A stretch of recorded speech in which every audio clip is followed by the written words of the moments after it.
चाहे जो मर्जी हो जाए, सारिम से शादी मैं करके रहूंगी।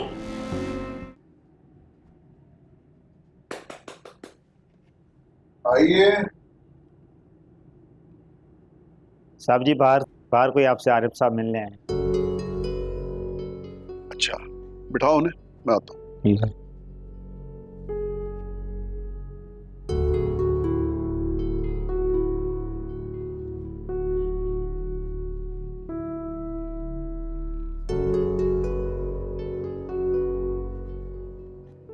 अस्सलाम वालेकुम। वालेकुम अस्सलाम। बैठो बैठो।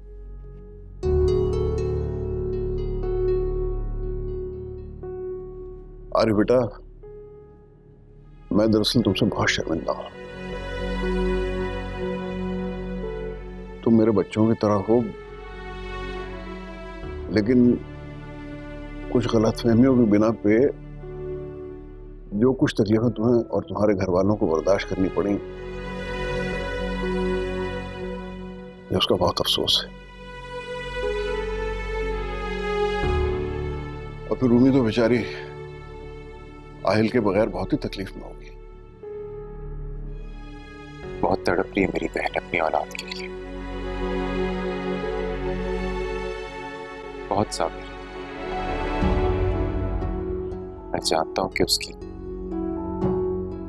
औलाद का गम उसे अंदर ही अंदर खाए जा रहा है, लेकिन वो कभी भी अपनी जुबान पे कोई गिला कोई शिकवा नहीं लेकर आएगी। देखो आरिफ, मैं दरअसल अपनी गलतियों का अजाला करना चाहता हूं। अगर तुम लोग इजाजत दो तो मैं तुम्हें यकीन दिलाता हूं कि एक हफ्ते के अंदर अंदर आहिल रूमी के पास होगा, लेकिन उसके लिए मुझे लीगली जाना पड़ेगा। देखिए सर, मैं एक सादा सा इंसान, मैं आपसे घुमा फिरा के बात नहीं करूंगा। मैं आज यहाँ आया भी इसी मकसद के लिए। मेरी तो इतनी रसाई है नहीं कि मैं उन लोगों के साथ लड़ सकूं, कोर्ट कचहरी के धक्के खा सकूं, उनसे अपना भांजा वापस लेकर आ सकूं। और मैं और मेरी वालदा भी यही चाहते हैं कि रूमी को कोर्ट कचहरी के धक्के ना खाने पड़े।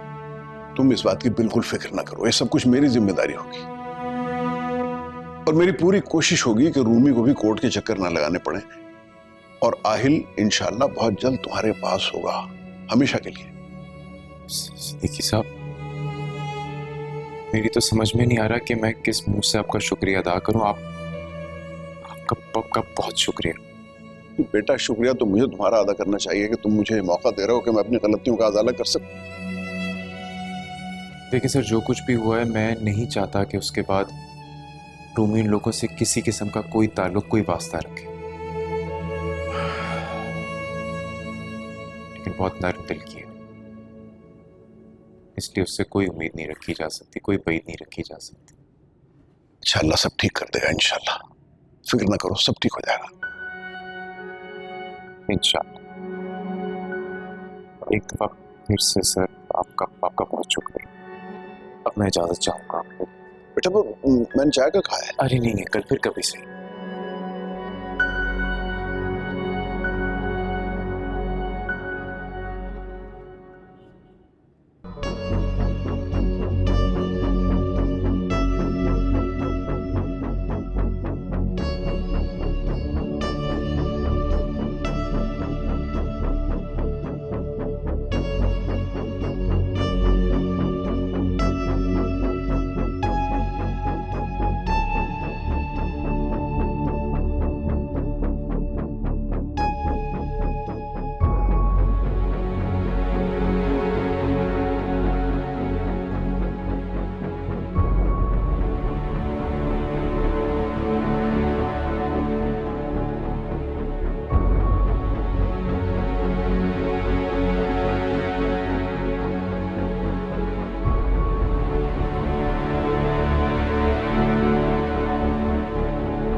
आपको पता है अम्मी आज क्या हुआ है? अयान ने क्या बताया मुझे आके? क्या कह रहे थे? रुके, वो खुद ही आपको आके बताएगा तो यकीन करेंगी आप। अयान, अयान जल्दी आओ, इधर आओ। आप जब आज गली में खेल रहे थे फुटबॉल अपने दोस्तों के साथ, तो वहां पे क्या हुआ था, खुद बताएं जरा दादू को। दादी, वो जो मेरा दोस्त है ना साथ, उसने कहा था तुम्हारे घर में काले कोट वाले कौन आए। मैंने कहा था वो मेरे बाबा के दोस्त हैं। उसने कहा था नहीं, वो लॉयर है, वो पुलिस के साथ काम करते हैं, जो गलत काम करते हैं वो उनको बचाते हैं। इसका मतलब है तुम्हारे बाबा ने कुछ गलत काम किया है। और बस उसके बाद इसने उसको बॉल मारी और घर आ गया। बेटा अयान, यहाँ आओ, मेरे पास आओ।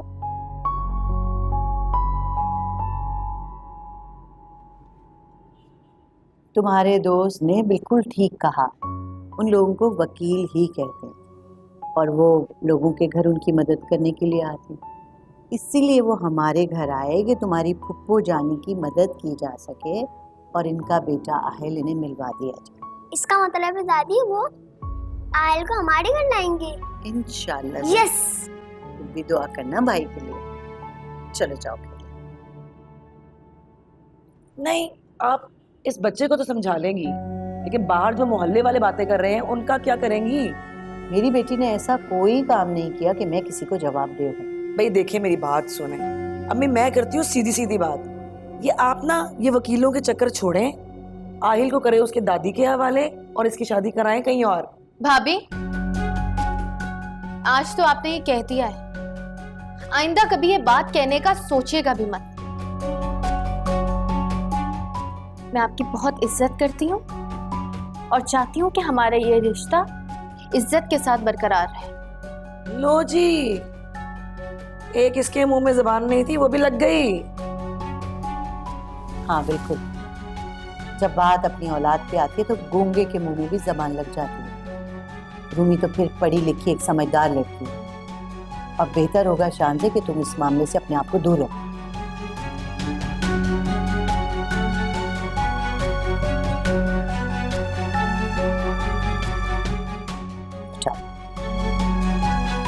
इस लड़के को परेशान।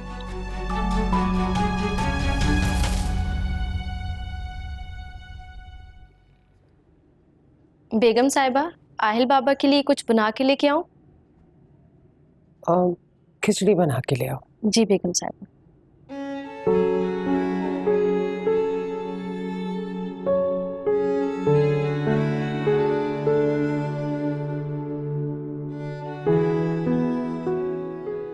पता नहीं फिजान इस घर को किसकी नजर लग गई। ताबिशा में हमेशा के लिए छोड़कर चला गया और रूमी, क्या पता था वैसी निकलेगी। उसे तो हमने हमेशा बेटी की तरह समझा। हैरत तो मुझे भी होती है, कितनी मासूम लगती थी, चेहरे पे मोहब्बत, लहजे में प्यार। सच मानो तो मुझे अब भी बहुत सारी बातों का यकीन नहीं होता। अपने चेहरे और लहजे से ही तो सबको बेवकूफ बनाती रही है वो। उसे तो अपने बच्चे की भी परवाह नहीं है। आहिल को हमारे हवाले करके पलटकर भी उसने अपने बच्चे को नहीं देखा कि वो किस हाल में कैसा है। जिस तरह की सैरिश ने हमें बताया है कि वो ये सब कुछ कह कर गई है, मुझे नहीं लगता कि उसे आहिल का कोई ख्याल होगा। आहिल रानी के साथ बिल्कुल भी अटैच नहीं हो रहा। आहिल अपनी माँ के बगैर किसी से भी घुल मिल नहीं रहा, दिन ब दिन कमजोर होता जा रहा है। कुछ समझ नहीं आ रहा, क्या करूं? क्या पता रूमी ने ये सोचा हो कि ताबिश तो चला गया है, अब आहिल को हमारे पास ही रहने दे, क्योंकि वो ये जानती तो है ना कि हम आहिल से किस कदर मोहब्बत करते हैं और उसका बहुत ख्याल रखेंगे। आजकल की लड़कियां बच्चों से भागती हैं। मुझे तो सैरिश को देखकर दुख होता है, दिल कुड़ता है मेरा। वो बहुत दुखी है लेकिन खुद को जाहिर नहीं करती। हम क्या कर सकते हैं, जो अल्लाह की मर्जी हम तो उसकी रजा में राजी। आहिल कहाँ है? रानी ऊपर कमरे में लेके गई है। मैं देखता हूँ उसे।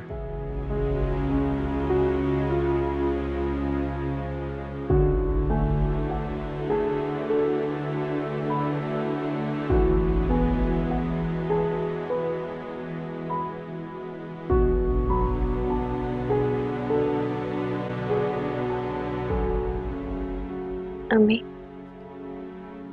आहिल हमें मिल तो जाएगा ना? ना मिलने की कोई वजह तो नहीं है। बच्चा भी बहुत छोटा है, उसका बाप भी जिंदा नहीं है। अदालत तुम्हारे हक में ही फैसला करेगी। समझ नहीं आता अम्मी, क्या से क्या हो गया कुछ वक्त में। मैं सोच भी नहीं सकती थी कि आहिल मामा पापा से अलग हो जाएगा। मामा इतना ख्याल रखती है उसका और पापा, तो रह भी नहीं सकते आहिल के बगैर। बात करती हो तुम भी? उन लोगों ने क्या सलूक किया है तुम्हारे साथ, और तुम हो के अभी भी उन्हीं के बारे में सोच रही हो। अजीब लड़की हो। क्योंकि यकीन नहीं आ रहा मुझे, दिल को तसल्ली नहीं मिल रही है कि ऐसा भी हो सकता था। मामा सैरिश की बातों में आ गई हूँ। सबसे ज्यादा हैरानी की बात मेरे लिए ये है कि पापा भी ना समझ सके। परेशान मत हो इन बातों को लेके। आहिल मिल जाएगा ना तो इंशाल्लाह सब कुछ ठीक हो जाएगा। एक बात पूछूं?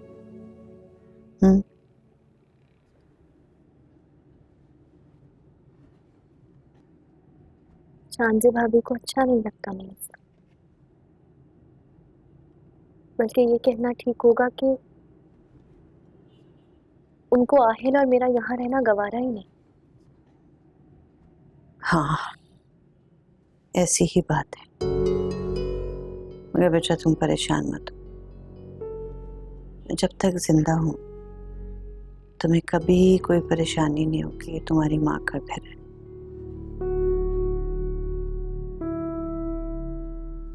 लेकिन आरिफ भाई बहुत अच्छे हैं। तो ये कह रही थी कि सारिम लोग भी बहुत अच्छे हैं।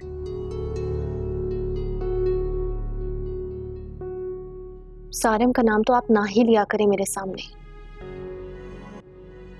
वो तो ठीक है, लेकिन बेटा सादिया और सिद्दीकी को अपनी गलती का एहसास हो गया, तभी तो वो देखो ना इस केस में तुम्हारा साथ दे रहे हैं। इतना बड़ा वकील तुम्हें करके दिया। आरिफ बता रहा था कि वो उस शहर का बहुत बड़ा और बहुत महंगा वकील है। सिद्दीकी की वजह से ही आके उसने सारे डॉक्यूमेंट्स तुमसे घर पे साइन करवाए, ताकि तुम्हें कहीं आने जाने में प्रॉब्लम ना हो।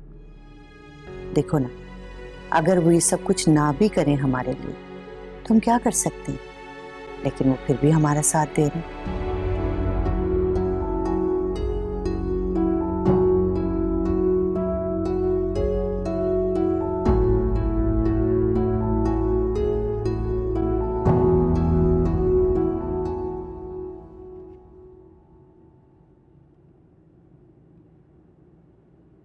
ये देख, आपकी बहू ने कोर्ट से नोटिस भिजवाया है।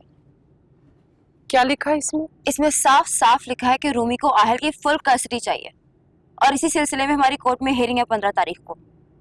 चले, एक नई मुसीबत आ गई। मैं भी यही सोच रहा था कि उनकी तरफ से इतनी खामोशी क्यों है। बहुत तरीके से प्लानिंग की है उन लोगों ने। पापा, मैं उस रूमी को आहिल की शक्ल तक नहीं देखने दूंगी। बेटा इस वक्त ये जोश से नहीं होश से काम लेने का वक्त है। अगर उन्होंने इस मामले के हल के लिए कानून से राब्ता किया तो हम भी जवाब कानूनी तरीके से ही देंगे। मैं डिस्कस करता हूँ बेटा वकील से। मगर मुझे एक बात समझ नहीं आ रही, उनके पास इतनी हिम्मत और ये पैसा कहाँ से आया? क्योंकि मम्मी ये सब कुछ रूमी सारिम की ब्याह पे कर रही है। मैं आपको कब से कह रही हूँ कि उन दोनों के पुराने ताल्लुकात हैं। ये नोटिस जिस वकील की तरफ से आया वो शहर का बहुत मशहूर लॉयर है। रूमी की फैमिली उसे अफोर्ड नहीं कर सकती। सैरिश सही कह रही है।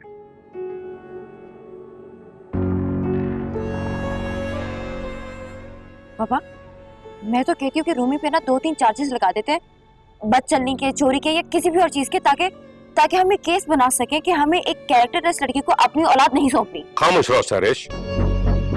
मैंने तुमसे कहा ना कि मैं वकील से डिस्कस कर रहा हूँ कि वो क्या कर सकता है।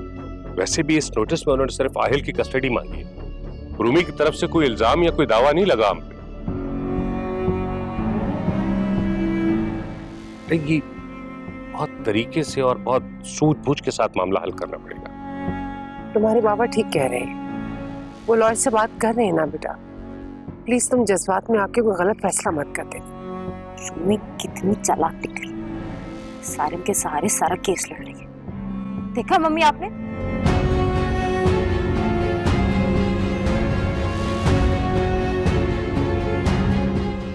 जी अस्सलाम वालेकुम वकील साहब। जी फैजान बात कर रहा हूँ।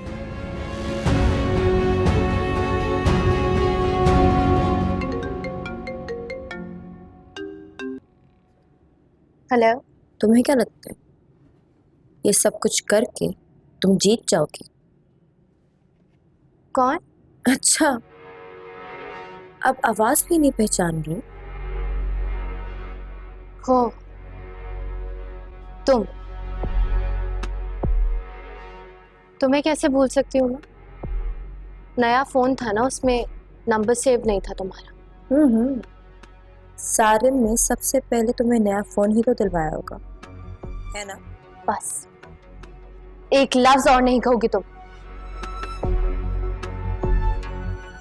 किसने फोन किया? जो तुम चाहती हो ना रूमी, वैसा कभी नहीं होगा। चाहे तुम सारिम के कंधे पर जितना बड़ा लॉयर हायर कर लो, आहिल तुम्हें कभी नहीं मिलेगा, समझी? सैरिश, आज तक तुमने मेरे साथ जो कुछ भी किया मैंने बर्दाश्त किया, लेकिन ये मत समझना कि आहिल के मामले में मैं पीछे हट जाऊंगी। और इसे मेरी वार्निंग समझना तुम। वाह जी वाह, बड़ा बोलना आ गया है। तुम्हारी सारी अकड़ मैंने पानी में ना बहा दी तो मेरा नाम भी सहरिश नहीं। तुमने आज तक जो कुछ भी किया उसमें सिर्फ और सिर्फ अपना नुकसान किया। मुझे तो अपने अल्लाह पर पूरा यकीन है कि मुझे मेरा बच्चा मिल जाएगा, लेकिन ये सब कुछ करने से तुम्हें सारिम कभी भी नहीं मिलेगा।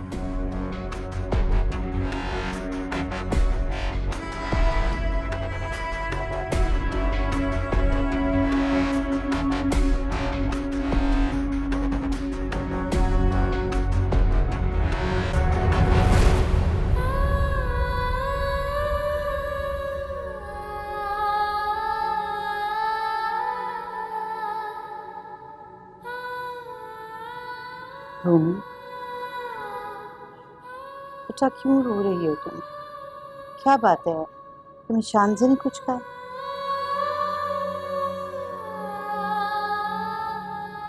सहरिश मेरा पीछा छोड़ क्यों नहीं देती है? कोई मौका नहीं छोड़ती जिससे मुझे तकलीफ पहुंच सके। क्या बात है? रब तफसील से बता। फोन आया था अभी उसका, कह रही थी कि मुझे कभी कामयाब नहीं होने देगी और आहिल की कस्टडी मुझे कभी नहीं मिलेगी। सहरिश के फोन से तो तुम्हें हिम्मत मिलनी चाहिए। क्या मतलब? मतलब ये कि सहरिश जानती है कि केस वो लोग नहीं जीत सकते, इसीलिए उस घबराहट में तुम्हें प्रेशराइज करती है ताकि तुम खौफजदा होकर खुद ही पीछे हट जाओ। लेकिन तुम बिल्कुल भी परेशान नहीं होना, ना घबराना। इंशाल्लाह तुम्हारा बेटा एक दिन तुम्हारे साथ होगा। शायद ठीक कह रही है, लेकिन अम्मी वो मुझे सारिम के नाम से बदनाम कर रही है। उसको लगता है कि इस केस के मामलात में सारिम शामिल है। उसे ये भी लगता है कि ये फोन मुझे सारिम ने लेकर दिया है। मैं कैसे जीऊंगी इतने इल्जामात के साथ? देखो रूमी, अपने आप को इतना मजबूत कर लो कि बदलते हुए हालात और बदलते हुए लोग उन पे हरगिज भी असरअंदाज ना हो सके, तभी तुम इस दुनिया का मुकाबला कर सकोगे। आप एक वादा करें मुझसे कि आप मेरा साथ कभी नहीं छोड़ेंगे।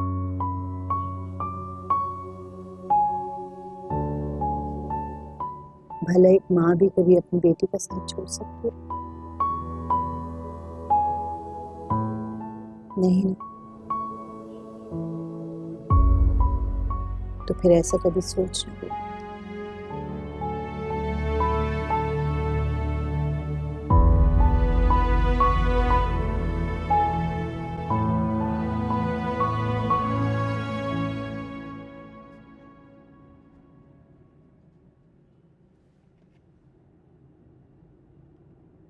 मुझे यकीन है आपको अंदाजा हो गया होगा कि केस रूमी के हक में जाएगा, मगर मैं फिर भी जज साहब के ऑर्डर से पहले बैक ऑफ नहीं करूंगा।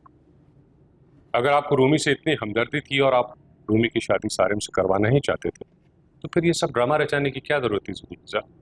आपको किसने कहा कि मैं सारिम की शादी रूमी से कराना चाहता हूँ? मैं तो एक मजलूम लड़की का साथ दे रहा हूँ जिसे रात के अंधेरे में उस पर गलत इल्जाम लगा के घर से निकाल दिया गया और उसके बच्चे को कब्जा लिया गया। मेरा ख्याल है कि आप तस्वीर का सिर्फ एक रुख जानते हैं। रूमी आहिल को अपनी मर्जी से रात को छोड़कर गई थी। ये भी तो हो सकता है कि आप भी तस्वीर का एक ही रुख देख रहे हैं। बहरहाल मैं ये बातें इस केस में रजिस्टर नहीं कराना चाह रहा ताकि उन दोनों लड़कियों की इज्जत पे कोई बात ना आए, और मैं चाहता हूं कि मामला सिर्फ कस्टडी तक रहे, इससे आगे ना बढ़े। मेरा ख्याल है सिद्दीकी साहब ये बातें हमारे वकील आपस में करने को ज्यादा बेहतर होगा।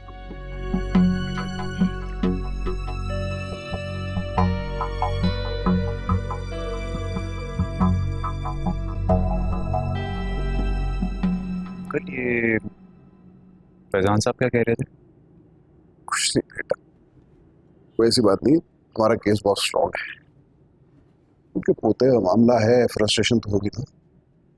जी अंकल, कह तो आप ठीक रहे हैं, लेकिन अंकल मेरा समझ में नहीं आ रहा कि मैं किस मुझ से आपका शुक्रिया अदा करूं। नहीं बेटा, कैसी बात करो। रूम मेरी बेटी में उधर है, कोई फॉर्मेलिटी की जरूरत नहीं, राइट? Thank you uncle. चलें अंकल, फिर अगली डेट में इंशाल्लाह आपसे मुलाकात होती है। ठीक है बेटा। Thank you so much. Okay, बहुत शुक्रिया। क्या इरादे हैं, चले? जी ठीक है वकील साहब, ठीक है जी, मैं कोशिश करता हूँ। ओके जी, अल्लाह हाफिज। क्या हुआ पापा, कैसी रही हियरिंग? बस बेटा ठीक रही, वकील अपनी सी कोशिश कर रहा है। रूमी आई थी? नहीं, रूमी कोर्ट नहीं आई थी। उसके वकील ने उसका मेडिकल सर्टिफिकेट जमा करवा दिया कि बच्चे की जुदाई की वजह से उसकी तबीयत खराब है, इसलिए वो कोर्ट नहीं आ सकती। ये क्या बात हुई? बड़ी ड्रामेबाज है। नहीं कहो सर, फैमिली कोर्ट में पहले दोनों पार्टीज के वकील सारी डिटेल जज को देते हैं, उसके बाद ही डिस्कशन स्टार्ट होती है। सारिम तो जरूर आया होगा।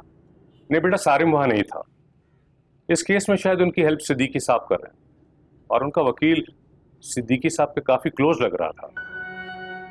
ओह माय गॉड, यानी कि अब बाप को काबू में कर लिया है ताकि सारे मामलात आसानी से हो जाए। नहीं सारिश, ऐसा कुछ नहीं है। सिद्दीकी साहब ने मुझे खुद कहा है कि वो सारिम की शादी रूमी से नहीं करवाना चाहते, वो तो बस उनकी हेल्प कर रहे हैं। पापा, ये तो बहुत खुशी की बात है।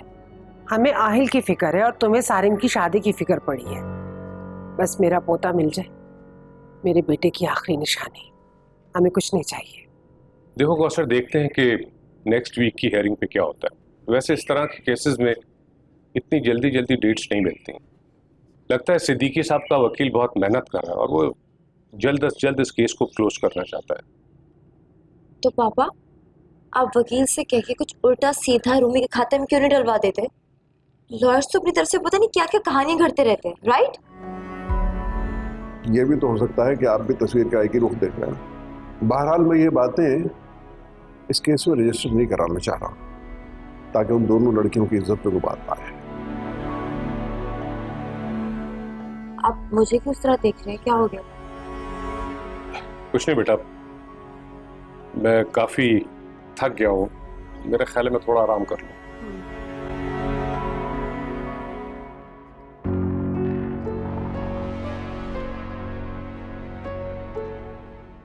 इस वक्त आराम करेंगे?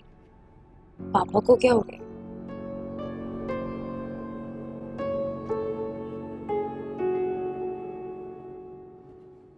रूमी, तुम्हें बिल्कुल परेशान होने की जरूरत नहीं। आज जो आर्ग्यूमेंट्स हुई है ना, उससे मैं बहुत मुतमईन हूँ।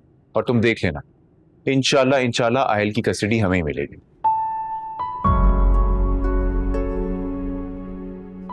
सच में भाई? सिद्दीकी साहब ने बहुत अच्छा लॉयर हायर किया है, बड़े अच्छे से हमारा केस प्लीड कर रहे हैं। बस दुआ करें आप लोग के आगे जो भी हो अच्छा ही। इंशाल्लाह। मैं 2 नफल शुक्राने की पढ़कर आती हूँ। भाई, पापा थे वहां? फैजान साहब भी आए हुए थे, साथ लॉयर भी था उनके। मेरा पूछा उन्होंने? रूमी, पता नहीं तुम हकीकत कब तस्लीम करोगी। उन लोगों को तुमसे कोई सरोकार नहीं।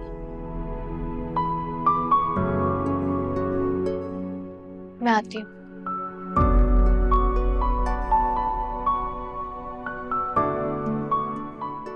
कितना साफ दिल किया ना अम्मी, अब भी उन्हीं के बारे में सोच रही है कि आहिल के बाद वो कितनी तकलीफ में आ जाएंगे। मेरी इतनी प्यारी हीरे जैसी बेटी की उन लोगों ने कदर नहीं की। अम्मी जी, हो सकता है कि रूमी की कदर कहीं और लिखी है। आरिफ, क्या तुम भी वही सोच रहे हो जो मैं सोच रही हूँ? जी, सोच भी रहा हूँ और चाहता भी यही हूँ, लेकिन साफ बात है अम्मी, वो लोग बहुत बहुत ऊंचे, बहुत बड़े, बहुत पैसे वाले लोग। पता नहीं रूमी को एक बच्चे के साथ कबूल करे ना करे। मैं भी यही सोचती हूँ। खैर, देखो अल्लाह आगे क्या करते हैं, फैसला तो रूमी ने ही करना है। देखिए अम्मी, जिंदगी को आपने मुझसे ज्यादा करीब से देखा है, आपका तजर्बा भी बहुत ज्यादा है, लेकिन जितना मेरा तजर्बा है उसके मुताबिक सिद्दीकी अंकल लोग बहुत अच्छे लोग। हाँ, मैं मानता हूं कि रूमी जिन तकलीफों से गुजर रही है उसके जिम्मेदार वो लोग हैं, लेकिन फिर भी उन्होंने घर पे आके माफी मांगी, कितना बड़ा पाना। बस अब आप दुआ करें कि रूमी के लिए जो भी हो आगे बहुत अच्छा, उसने बहुत तकलीफ देख ली। आमीन। आमीन।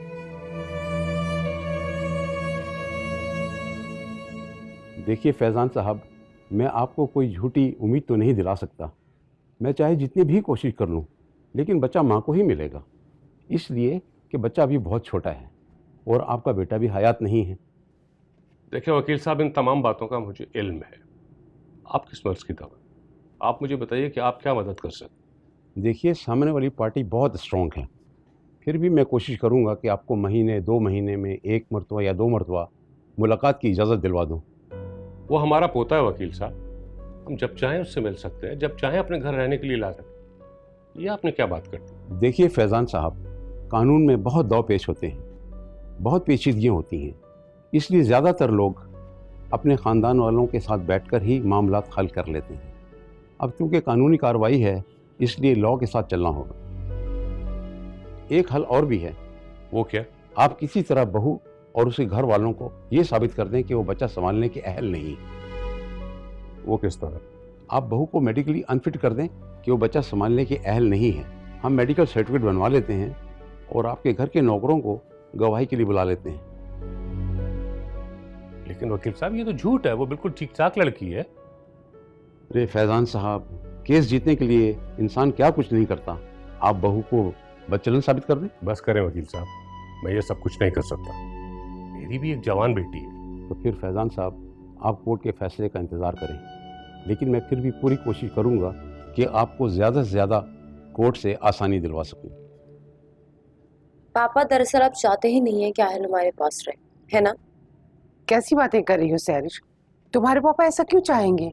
आहिल हमारी मरहूम बेटी की आखिरी निशानी है। सरिश, तुम क्या चाहती हो कि मैं लॉयर से कहूं कि झूठे गवाह खड़े करें, इल्जाम तराशियां करें और नए किस्म के किस्से खोल के बैठ जाए? जो मर्जी करे पापा, मैं भाभी को जीतने नहीं दूंगी। बल्कि आप अपने लॉयर से मेरी बात करें, आपसे कुछ नहीं होने वाला। सरिश, जितनी तुम्हारी उम्र है ना, उतना मेरा तजर्बा है। अगर हमारी तरफ से कुछ भी हुआ तो उनका लॉयर चुप नहीं बैठेगा। और ये जो तुम्हारे दिल में रूमी से जीतने का चक्कर है ना, कहीं इस चक्कर में तुम पे से सारे पर्दे ना हट जाएं। कौन से पर्दे? मुझ पर कौन से पर्दे? क्या कहना चाह रहे हैं आप? फिर उनका वकील भी हरबे इस्तेमाल करेगा। लिहाजा जो केस चल रहा है उसे चलने दो। कहा है लॉयर ने कि वो कोशिश करेगा। मुझे तो यही सोच सोच के घबराहट हो रही है। अगर कोर्ट ने रूमी के हक में फैसला दे दिया तो हम क्या करेंगे? कौसर, हम कर भी क्या सकते हैं सब्र और दुआओं के अलावा?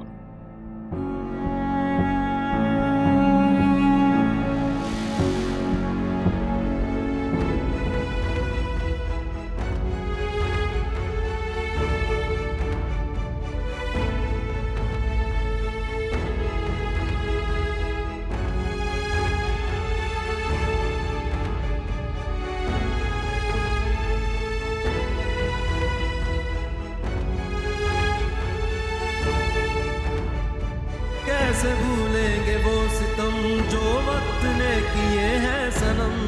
टूटे अब जो सारे भरम तो बिखरे हैं हम। जुर्म क्या था न समझे हम, सहते रहे हैं तेरे सितम। टूटे अब जो सारे भरम तो बिखरे हैं हम। बच्चों के कफालत और तहवील के कानून के मुताबिक नाबालिग बच्चे की तहवील उसकी माँ का हक बनता है।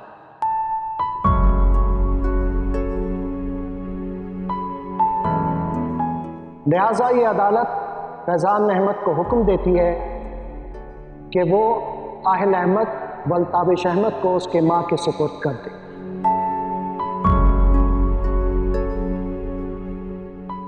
बच्चे से मिलना दादा दादी का हक है। वो महीने में 2 मरतबा माँ की मौजूदगी में अदालत के अहाते में मिल सकते। क्योंकि बच्चे का बाप जिंदा नहीं है, बच्चा दादा दादी की विरासत में है, इसलिए उसके बालिग होने तक वो इसके मुनासिब अखराजात उठाएंगे। बाकी जितने भी अहकामात अदालत ने दिए हैं उसके ऊपर सख्ती से अमल किया जाए।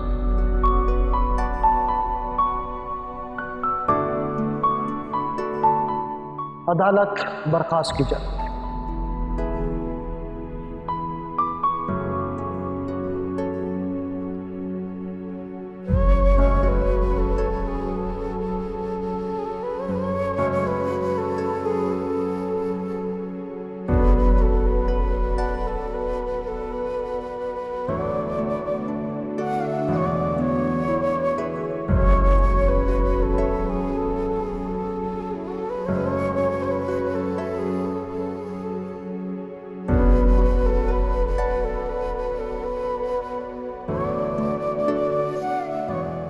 अंकल, आपका बहुत बहुत शुक्रिया। आपने इस मुश्किल वक्त में, इस मुश्किल घड़ी में हमारा साथ दिया।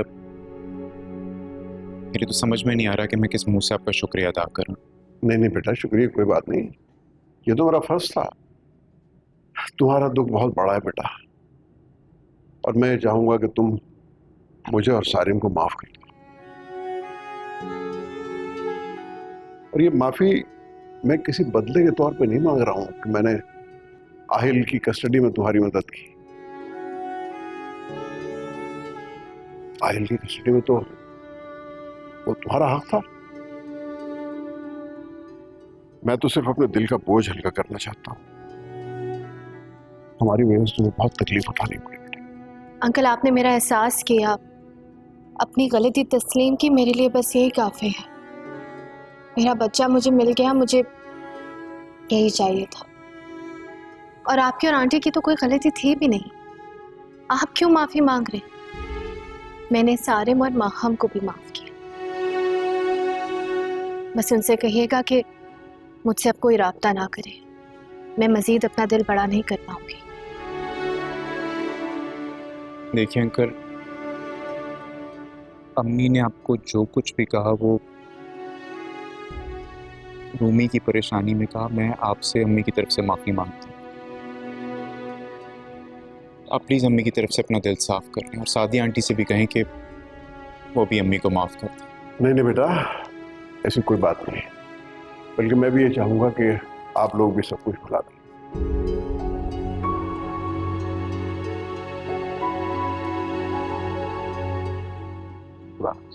खुदा हाफिज़। चलो रूमी।